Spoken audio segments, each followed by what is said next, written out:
Richard Dawkins afirmó que ninguno de nosotros siente la obligación de refutar ninguna de las millones de cosas absurdas que una imaginación fértil o chistosa puede inventar. Me parece una estrategia divertida cuando me preguntan si soy ateo, señalar que quien pregunta también es ateo si piensa en Zeus, Apolo, Amon-Ra, Mitra, Baal, Thor, Wotan, el becerro de oro y el monstruo del espagueti volador.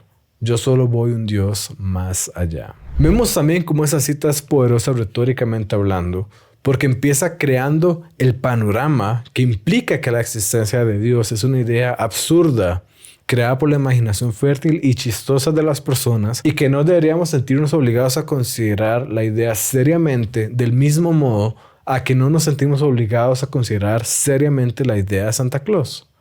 Si esto no genera una reacción emocional, pocas cosas lo harán. Y además, la cita tiene el elemento de que hace parecer ver como que no hay una diferencia tan grande entre el creyente en Dios y el ateo en cuanto a sus creencias.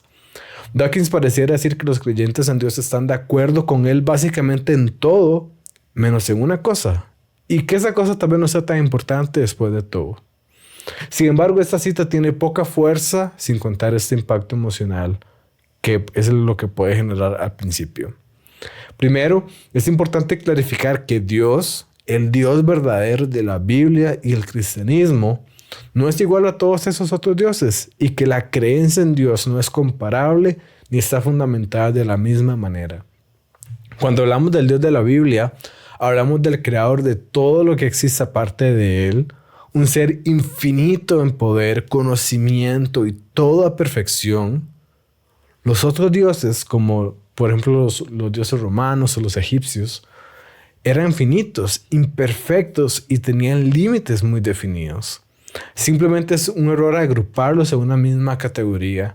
Y por otro lado, como hemos visto otras veces, el cristianismo tiene a sus espaldas 2000 años de historia y de desarrollo filosófico y teológico del más alto nivel. Y por otro lado, como hemos visto otras veces, el cristianismo tiene en sus espaldas 2000 años de historia y de desarrollo filosófico y teológico del más alto nivel. Por ejemplo, el monstruo del espagueti volador es algo simplemente usado para hacer burlas y sátiras de la religión. Poner ambas cosas en el mismo nivel no es solamente una generalización absurda, sino que es el tipo de error que si uno lo comete en una institución académica responsable y de prestigio, sería algo sencillamente imperdonable. Por lo cual me decepciona un poco que venga de las credenciales de alguien como Dawkins. Como si esto fuera poco, también es incorrecto en cuanto a lo que significa el ser ateo.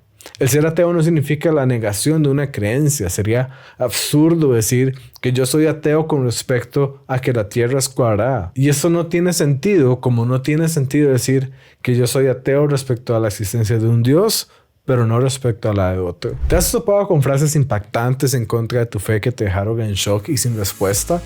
La solución no es callar, es prepararte. Por eso armé una lista de libros sobre apologética, lógica y fe cristiana que te ayudarán a detectar errores disfrazados de sabiduría.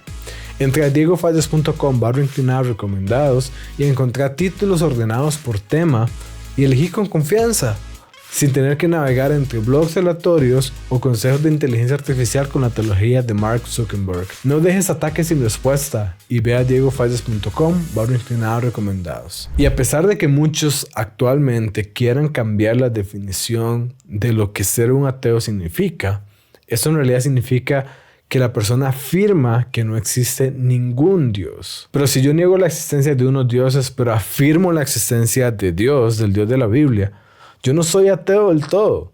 Eso es una equivocación de términos, al igual como si yo estuviera diciendo de que alguien que crea en el hinduismo y que sostiene la existencia de miles de dioses es ateo solamente porque no afirma el Dios cristiano.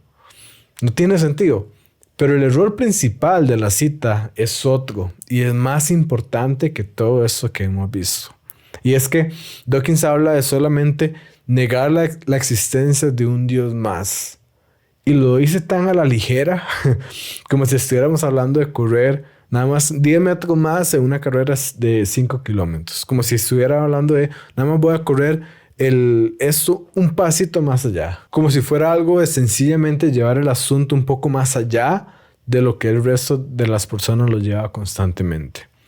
Pero es que esto va en contra de la idea de verdaderamente descubrir cómo funciona la realidad, de que nuestros pensamientos describan la verdad como es, de que si es efectivamente verdad que existe Dios, yo debería creerlo, y que si es efectivamente verdad que no existe Dios, entonces yo no debería creer que Dios existe. Pareciera entonces que Dawkins no está buscando esto y que más bien piensa que la virtud máxima o que la meta racional que deberíamos tener es sencillamente creer en la menor cantidad de dioses posibles. Y esto no es así.